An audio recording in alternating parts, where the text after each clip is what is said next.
बिस्मिल्लाहिर्रहमानिर्रहीम। आज अपोजिशन के रहनुमाओं की जो प्रेस कॉन्फ्रेंस आप सब ने देखी, जैसा कि हम सबसे पहले बहुत देर से कह रहे थे ये बात कि ये लोग बाजमात झूठ बोलते हैं। जब भी इन्हें चांस मिलता है तो ये सारे इकट्ठे होकर झूठ बोलते हैं, और आज आपने दोबारा देखा कि किस तरीके से बाजमात झूठ बोला गया है। और ये कोई नई बात नहीं है। जो अपोजिशन है, स्पेशली पाकिस्तान मुस्लिम लीग नून, उनका ये वतीरा है कि झूठ को इतनी बार बोलो कि वो लोगों को सच नज़र आना शुरू हो जाए। और जैसा कि हमने आपको पहले भी बताया बहुत दफ़ा कि ये पूरे का पूरा टब्बर नहीं, बल्कि ये एक पूरी माफिया है, ये जमात नहीं है। और ये पूरी माफिया आपको इकट्ठे मिलके झूठ बोलते हुए नज़र आएंगे। वही काम आज इन्होंने किया है कि इन्होंने बजाय यक न शुद्ध कोई 5-6 शुद्ध इन्होंने इकट्ठे बैठकर कहा कि इस झूठी खबर को झूठ के थ्रू फैलाया जाए। सबसे पहले आपको बता देते हैं कि हुआ क्या था। हुआ ये है कि 1980 और 90 की दहाई में जब शरीफ फैमिली दाखिल हुई तो इनके असासे क्या थे वो हम आपको बता चुके हैं। टोटल 21 लाख से शुरू होके टोटल शहबाज शरीफ ख़ानदान के असासे, और ये 1999 में टोटल असासे 1.5 करोड़ के थे। उसके बाद इन्हें दोबारा 2008 के अंदर जब हुकूमत मिलती है, उसके अंदर माल पानी खाया जाता है, और अब वो असासे अरबों रुपए पे चले गए। इसके अंदर पाकिस्तान के अंदर भी मुकदमात चल रहे हैं इनके ऊपर, आपको पता है उस बात का। जो पाकिस्तान के अंदर मुकदमात हैं उसमें आपको पता है कि इनके ड्राइवर, पियन, माली, गार्ड, उन तमाम लोगों के नामों के ऊपर जाली टीटियां जो हैं वो ऑलरेडी आप सब मुलाजा कर चुके हैं। अदालतों के अंदर वो पेश किए जा रहे हैं सबूत, वो सब कुछ चल रहा है। लेकिन उसके साथ साथ कल शाम को एक मखसूस चैनल, जो शरीफ ख़ानदान का अपना चैनल है बदकिस्मती से, उस चैनल के थ्रू एक जाली खबर ब्रेक करवाई जाती है। एक जाली और झूठी खबर जिसके ऊपर फवाद चौधरी साहब अक्सर फेक न्यूज़ की जो बात करते हैं। और जब आप फेक न्यूज़ के ऊपर बात हमने की थी तो आपको ये याद होना चाहिए कि उस वक्त भी इसी एक चैनल ने सबसे ज़्यादा शोर मचाया था कि झूठी खबरों के ऊपर जुर्माना नहीं होना चाहिए। असल में केस क्या था? असल में जो नेशनल क्राइम एजेंसी है बरतानिया की, उसको एक बैंक अपने तौर पर सलमान शहबाज के अकाउंट्स के बारे में ये फ्लैग करता है कि उन्हें मशकूक ट्रांजैक्शन ये लगती है। वो फैसला नहीं करते कि मनी लॉन्ड्रिंग की है या ये ट्रांजैक्शन बुरे पैसे की है, अच्छे पैसे की है। उनको मशकूक एक ट्रांजैक्शन लगती है, और उस मशकूक ट्रांजैक्शन के ऊपर वो नेशनल क्राइम एजेंसी को फ्लैग करते हैं। बैंक का ये काम है यूके के अंदर बताना उनको। जब वो फ्लैग करते हैं तो उसके ऊपर एनसीए जो है वो अदालत में जाकर उसका 12 हफ्ते का एनसीए बता देती है कि हम इसको इन्वेस्टिगेट कर रहे हैं, और 12 महीने के लिए उसको ट्रांजैक्शन को जो है वो मुंजमद कर दिया जाता है। 12 महीने जब गुजर जाते हैं तो क्योंकि अब शरीफ खानदान और पूरी नून लीग के लिए फख्र की बात है, ये ज़रा सुनिए, बेहयाई का लेवल सुनिए कि इनके लिए ये बात फख्र की बात है कि इनकी ट्रांजैक्शन को मशकूक करार दिया गया है। और आपको पता है, मैं भी मुल्क से बाहर रहा हूं, जितने लोग भी मुल्क से बाहर रहे हैं उन सबको पता है कि जो ईमानदारी की ट्रांजैक्शन होती है वो हफ्ते में, 2 हफ्ते में उसके ऊपर अगर कोई सवाल या जवाब हो तो वो ख़त्म हो जाता है।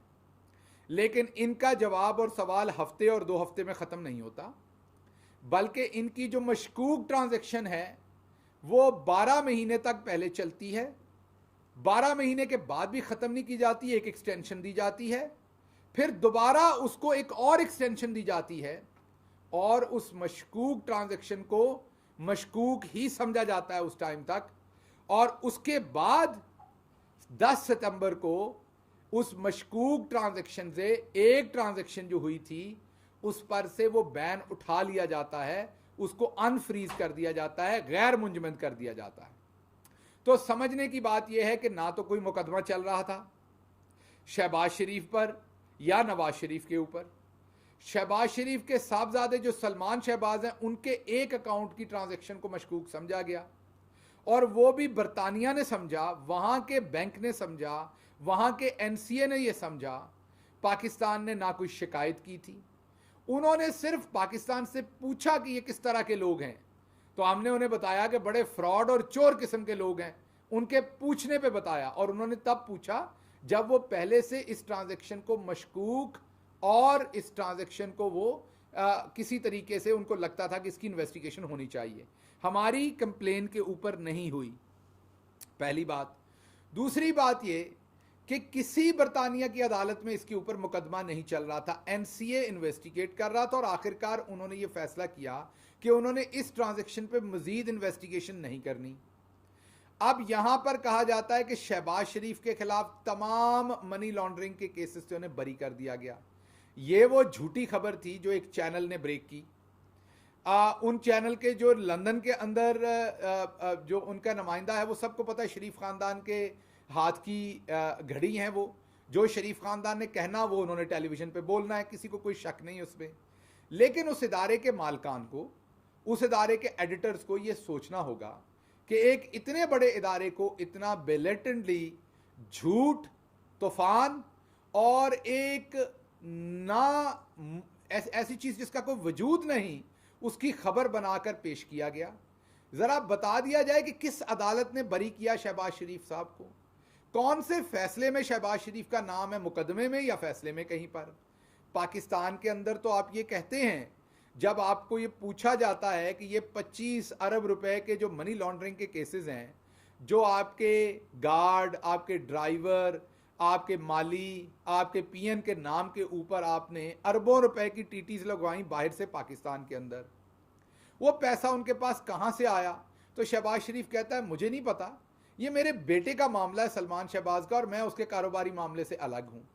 और आज जब लंदन के अंदर सलमान शहबाज के एक अकाउंट को, सिर्फ एक अकाउंट की ट्रांजैक्शन को अनफ्रीज किया जाता है, तो यहां पर धमालें डाली जाती हैं और यह कहा जाता है कि शहबाज शरीफ जो हैं वो उसमें से बरी हो गए। तो यह झूठी खबर थी, शर्मनाक तरीन झूठी खबर थी। चैनल की इंतज़ामिया को और उनके मालकान को सोचना चाहिए कि वो अपने चैनल को, शरीफ ख़ानदान को इस तरीके से किस तरह से इस्तेमाल करने दे रहे हैं। और इसके साथ साथ वो लोग भी समझ लें, वो तमाम मासूम लोग जो समझते हैं कि शहबाज शरीफ और नवाज शरीफ में कोई फ़र्क है, इनके अंदर कोई लड़ाई है, इनके अंदर बयानिए की लड़ाई है, इनके अंदर पार्टी की लड़ाई है, तो उन लोगों को भी ये बात समझ आ जाए कि ये दोनों चोर हैं। और जब चोरी के बारे में झूठ बोलने की बात आएगी तो आप देखेंगे कि आज शहबाज शरीफ का ग्रुप और मरियम सफदर का ग्रुप तमाम इकट्ठे बैठ के बाजमात एक ही झूठ बोल रहे थे, जो झूठ कल इन्होंने एक निजी टीवी चैनल के ऊपर चलाया। अच्छा, एहतराम है क्योंकि फिर आप बाद में कहते हैं हम पे आपने हमला कर दिया, आज़ादी सहाफ़त पे हमला कर दिया, वरना कोई डर तो ऐसा नहीं है कि आपका नाम ना लिया जाए। जो कार्रवाई आपने की है शरीफों के साथ मिलकर, उसके बाद नाम तो आपका लिया जाना चाहिए, लेकिन फिर सहाफ़त का एहतराम है, वो सहाफ़त नहीं जो कल की गई, जो असल वाली सहाफ़त है उसकी बात कर रहा हूँ।